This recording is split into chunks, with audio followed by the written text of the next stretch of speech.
Hello friends, स्वागत है आपका यूटेरिया पे। मैं प्रवीण कुमार आप लोगों का स्वागत करता हूं। जैसा कि मैंने एक वीडियो अपलोड किया था बीपीएससी मेंस को लेकर के कि मैं हिस्ट्री, करेंट, पॉलिटी सभी के लगभग दो क्वेश्चन कम से कम अपलोड करूंगा ताकि आपको एक आइडिया लग सके कि मेंस की तैयारी के दौरान कैसे प्रश्नों को पढ़ना है और उसे कैसे लिखने की तैयारी करनी है। तो सबसे पहले हम लोग हिस्ट्री के एक बीबीआई टॉपिक को लेकर के आए हैं। इस बार मौर्य कला से प्रश्न आने की पूर्ण संभावना बनती है क्योंकि 63rd बीपीएससी में जो है वो पटना कलम पूछा गया है, तो 64 बीपीएससी में ये चांस है कि मौर्य कला या पाल कला इन्हीं दोनों में से एक प्रश्न आएंगे।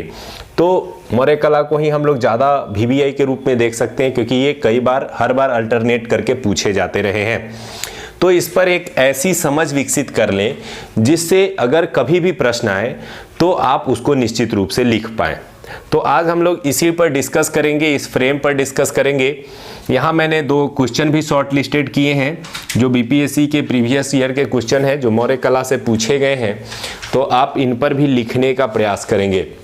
तो सबसे पहले मैं इसे समझाऊंगा इस पूरे क्वेश्चन को, देन आपको ये क्वेश्चन लिखना है और मैं इसके एक पूरे नोट्स के पीडीएफ जो है वो आपको डिस्क्रिप्शन में डाल दूंगा, जहां से आप इसको डाउनलोड करके पढ़ भी सकते हैं डिटेल में।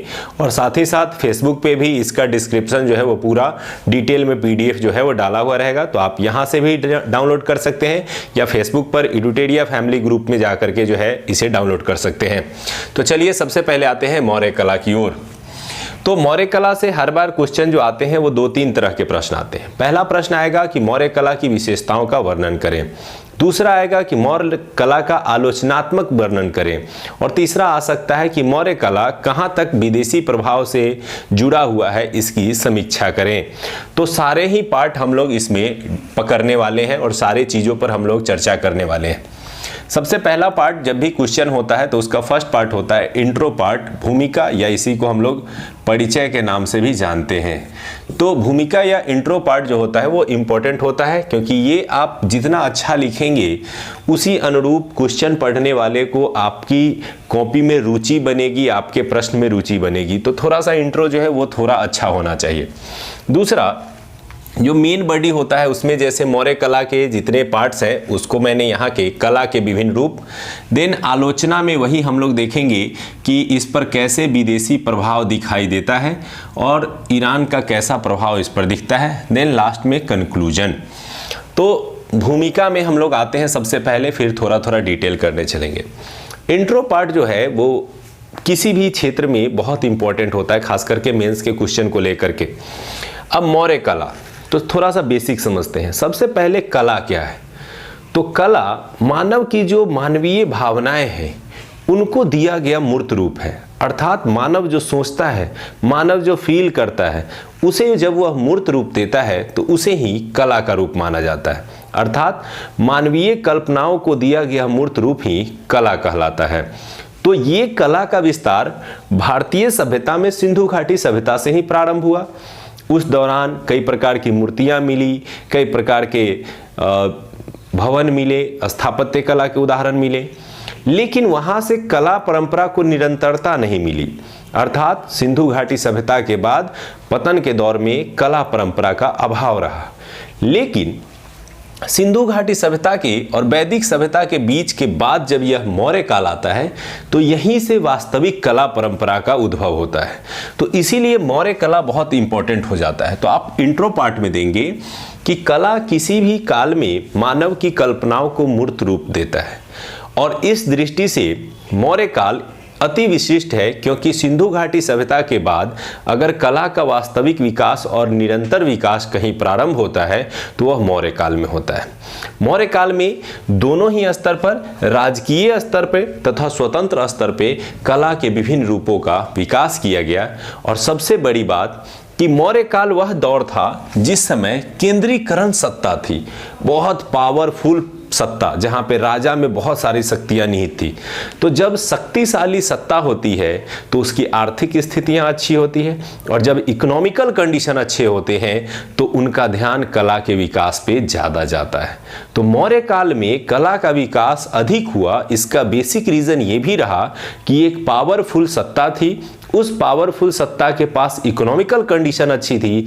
परिणाम ये निकला कि उन्होंने अपने क्षेत्र में कला का विकास के लिए कई स्तर पे कार्य किए। तो आप जब भूमिका देंगे तो यहाँ आप ये सारी बातें लिख सकते हैं कि कला क्या है, उसको डिफाइन कर देंगे थोड़ा सा, कि कला मानवीय कल्पनाओं को दिया गया मूर्त रूप है।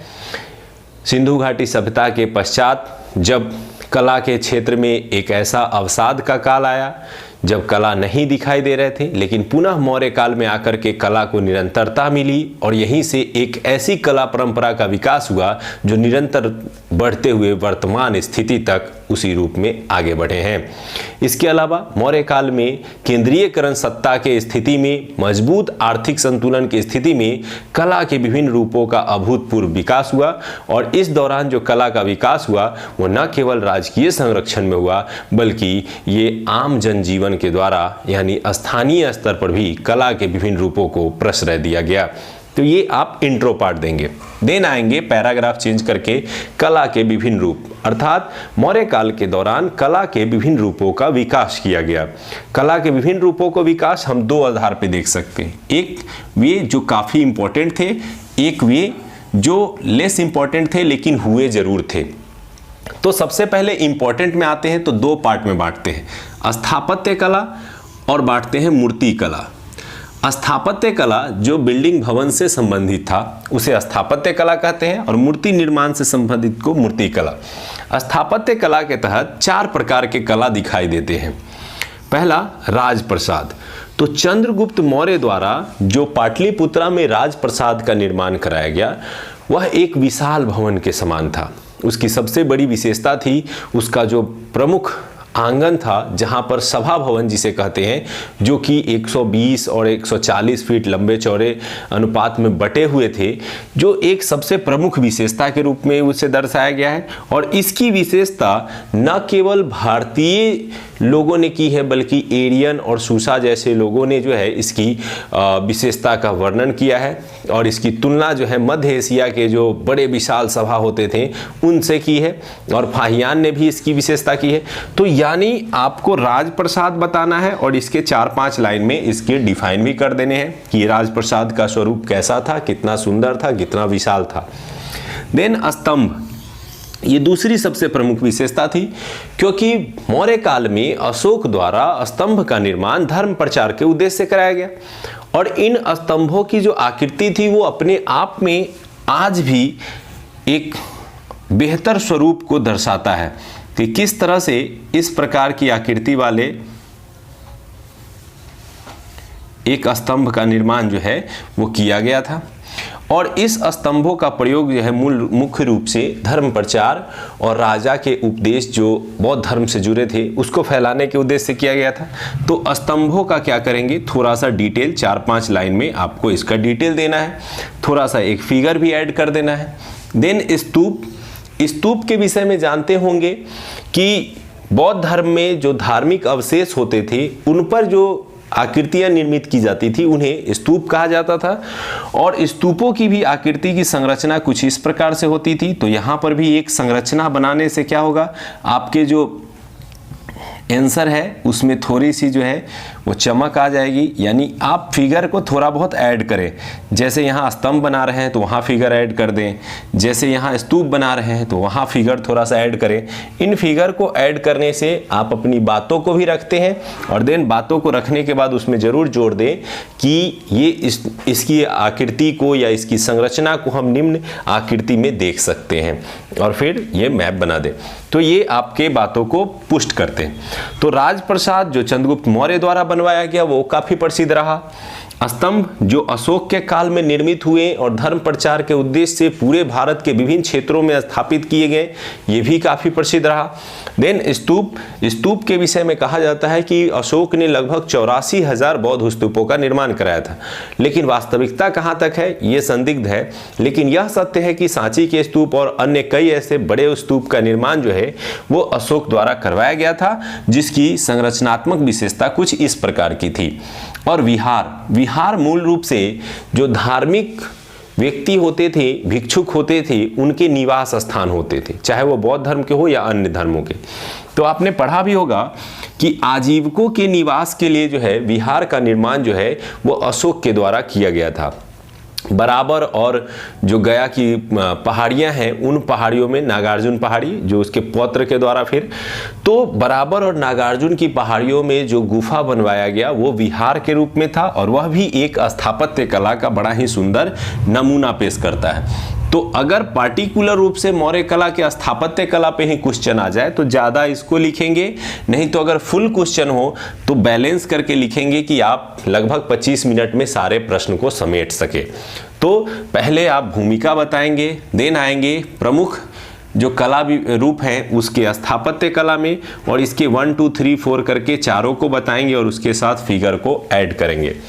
अब इसको ऐड करने के बाद आएंगे मूर्ति कला, और इसको लिखेंगे कि मौर्य काल में स्थापत्य कला के साथ साथ मूर्ति कला के क्षेत्र में भी अभूतपूर्व विकास किया गया। इस काल में मूर्ति का निर्माण दोनों ही स्तर पर किए गए, जहां एक और राजकीय संरक्षण में इस जो स्तंभ बनाए जाते थे, इन स्तंभों के ऊपर मूर्ति का निर्माण किया जाता था, वहीं स्वतंत्र रूप से जो यक्ष और यक्षिणियों की मूर्ति होती थी उनका निर्माण लोक परंपराओं के अनुसार किया गया। तो दो स्तर पर मूर्ति कला को बांट सकते हैं। पहला, स्तंभ के ऊपर। स्तंभ के ऊपर का मतलब है जो ये अशोक स्तंभ बने हुए हैं उनमें कहीं शेर है ऊपर, कहीं बैल है, कहीं हाथी है। तो ये जो मूर्ति बने ये मुख्य रूप से पशु आकृति थे, और इन पशु आकृतियों का जो मूर्तिगत विशेषताएं हैं उसको थोड़ा सा वर्णन करना है। उसमें 1 2 एग्जाम्पल भी डालने हैं कि हाँ, लौड़िया नंदनगढ़ से क्या प्राप्त हुआ है, लौड़िया अरेराज से बैल प्राप्त हुआ है। उसके बाद सारनाथ से जो मिला है तो वहाँ पे 4 शेरों वाला एक मूर्ति मिला है जिसे राष्ट्रीय चिन्ह में अपनाया गया है, जो इसकी सबसे बड़ी विशेषता को उजागर करता है। तो आप चीज़ों को थोड़ा करेंट से और वास्तविकता से भी रिलेट करें। तो स्तंभ के ऊपर मूर्ति कैसे बना, कहां कहां से क्या मिले और उसकी क्या प्रमुख विशेषताएं हैं, उसको 5-7 लाइन में। देन स्वतंत्र रूप से विकसित मूर्ति। तो स्वतंत्र रूप से विकसित में मतलब था कि जो स्थानीय लोग थे उन्होंने लोक परंपराओं के अनुसार मूर्तियों का निर्माण करवाया, और यक्ष और यक्षिणियों की मूर्तियां उसमें प्रमुख थी।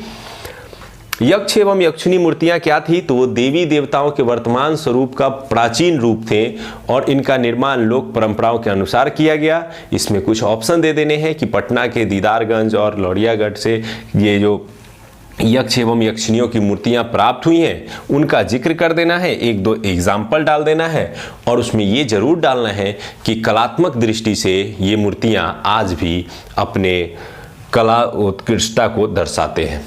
ठीक है, तो आप क्या किए, प्रमुख जो कला रूप थे उसमें स्थापत्य का पार्टिकुलर रूप से सबका थोड़ा थोड़ा डिटेल, मूर्ति कला के 2 रूप इनका थोड़ा थोड़ा डिटेल, एंड थर्ड अन्य। अन्य में क्या करेंगे, इन दोनों ही पार्ट्स को थोड़ा थोड़ा ऐसे ही बता देंगे कि यहां बता सकते हैं कि जैसे मौर्य काल के दौरान स्थापत्य कला और मूर्ति कला का अभूतपूर्व विकास हुआ, उसी तरह से इस काल में मृदभांड और घेरेदार कुएं के रूप में अन्य कला रूपों का भी विकास हुआ। मृदभांड से तात्पर्य मिट्टी के बर्तनों से है। जो उत्तर काली पॉलिशदार जो मिट्टी के बर्तन बनाए जाते थे वो अपने कला रूप के लिए काफ़ी प्रसिद्ध थे मौर्य काल में, और घेरेदार कुएं जो थे वो स्थानीय लोग घरों में बनाते थे, और यह भी कला के रूप से एक अलग रूप को दर्शाते थे। तो इसका भी विकास किया गया, इसको एक पैराग्राफ में आप जरूर दिखा देंगे। अब ये अगर पहला क्वेश्चन है तो बस इतना दिखाने के साथ आप क्या करेंगे, एक समीक्षा और निष्कर्ष पे पहुंचेंगे और बताएंगे कि मौर्य काल भारतीय इतिहास में वह काल रहा जो न केवल अपने केंद्रीकरण सत्ता, अपने राजनीतिक प्रभुत्व के लिए जाना जाता है, बल्कि अपने कला रूप के विकास और उसको निरंतरता देने के लिए भी भारतीय इतिहास में एक अभूतपूर्व साम्राज्य के रूप में या अभूतपूर्व काल के रूप में जाना जाता है। तो अगर ये नॉर्मल क्वेश्चन हो कि केवल विशेषता बताइए, तो ये सारे ही चीज़ों की विशेषता बताते हुए आप इस क्वेश्चन को कंक्लूड कर देंगे। लेकिन अगर इसी क्वेश्चन में ये डाला हुआ है कि मौर्य काल की विशेषताओं का बताते हुए आलोचनात्मक परीक्षण करें, तो आलोचनात्मक परीक्षण मतलब क्या कमियां थी, क्या सीमाएं थी, क्या कला समीक्षकों ने कमियां निकाली हैं। तो आलोचना ये है कि बहुत सारे कला विशेषज्ञों में जैसे पर्सी ब्राउन है, जॉन मार्शल है, उनका मानना ये है कि जो मौर्य कला है उस पर काफ़ी हद तक ईरानी प्रभाव दिखता है। एग्जाम्पल के तौर पे उनका मानना है कि जो राजप्रसाद यहाँ बनाए गए वो राजप्रसाद वास्तव में ईरान के बने हुए राजप्रसाद की कॉपी की गई थी, कि जैसे वहाँ स्तंभों पर आधारित राजप्रसाद था वैसा ही यहाँ बनाया गया। उनका मानना यह है कि जैसे स्तंभ परंपरा भारत में शुरू की गई वो वास्तव में स्तंभ परंपरा पहली बार ईरान में शुरू हुई थी और उसी का नकल था। तो यानी आपको आलोचना में ये बताना है कि कुछ कला समीक्षक जॉन मार्शल और पर्सी ब्राउन जैसे कला समीक्षक ये मानते हैं कि मौर्य काल के दौरान जो स्तंभ कला की परंपरा थी, जो राजप्रसाद कला परंपरा थी, वह ईरानी प्रभाव से लिप्त है। और वे एक दो एग्जाम्पल बताने हैं कि कैसे कैसे लिप्त है। देन आफ्टर आपको फिर इस बात को काटना भी है कि पर्सी ब्राउन या अन्य कला समीक्षक भारतीय कला पर यह आरोप अवश्य लगाते हैं कि मौर्य कला जो है उसकी कॉपी है, लेकिन विभिन्न संदर्भों में यदि देखा जाए तो इसमें स्थानीयता का जो है मात्रा अधिक दिखाई देता है और बहुत कम मात्रा में ही यह विदेशी कला से एक प्रकार का समन्वय रखता है, यानी एक दूसरे से मेल खाता है। अर्थात बहुत कम ही स्तर पर जो है मौर्य कला का जो है जुड़ाव जो है वो ईरानी कला से देखने को मिलता है। And then conclusion always positive, that means कि आपको यहाँ बताना है कि भारतीय काल में जो मौर्य कला के दौरान जो कला विकसित हुई, निश्चित रूप से कुछ स्तर पर इसमें मौर्य कला के ईरानी कला का प्रभाव देखा जा सकता है, लेकिन जो विभिन्न अन्य कला रूप है जैसे स्तूप है, विहार है, मूर्ति निर्माण है आदि पूर्णतः भारतीय कला परंपरा से जुड़े हैं। अतः भारतीय इस मौर्य कला को विदेशी प्रभाव से लिप्त होना मानना कहीं से उचित प्रतीत नहीं होता है। ऑलवेज पॉजिटिव आंसर के साथ जाना है। तो आप अगर इस पूरे क्वेश्चन को अगर एक बार पढ़ेंगे डिटेल में और फिर इस दोनों क्वेश्चन को लिखने का प्रयास करेंगे तो निश्चित रूप से आप एक अच्छा उत्तर लिख पाएंगे और एग्जाम में अच्छा परफॉर्म कर पाएंगे, क्योंकि ये मान के चलिए कि इन दोनों में से एक प्रश्न निश्चित रूप से 64th बीपीएससी में प्रश्न आने वाले हैं। तो इसलिए मैंने क्वेश्चन यहाँ लिख दिया है, आपको ये समझा भी दिया है और इसके जो डिटेल्स हैं जहाँ से आप इसको पढ़ सकते हैं वो पीडीएफ के रूप में आपको डिस्क्रिप्शन में अपलोड कर दिए जाएंगे। इसके अलावा अगर आप फेसबुक पे जुड़े हुए हैं तो फेसबुक एडुटेरिया ग्रुप पे भी अपलोड कर दिए जाएंगे और वहाँ से भी डाउनलोड करके इसे पढ़ सकते हैं। देन आपको लिखना है, लिख करके किसी को दिखा भी सकते हैं या इसे फेसबुक पर अपलोड कर सकते हैं और एक दूसरे का कॉपी आसानी से चेक कर सकते हैं। तो चलिए दोस्तों, मिलते हैं अगले मेंस की वीडियो में जहां हम एक और क्वेश्चन पर इसी तरह से हिस्ट्री के क्वेश्चन पर डिस्कस करेंगे और उसका भी पीडीएफ हम आपको प्रोवाइड करेंगे। थैंक यू एडुटेरिया फैमिली से जुड़ने के लिए और इतना सारा सपोर्ट करने के लिए।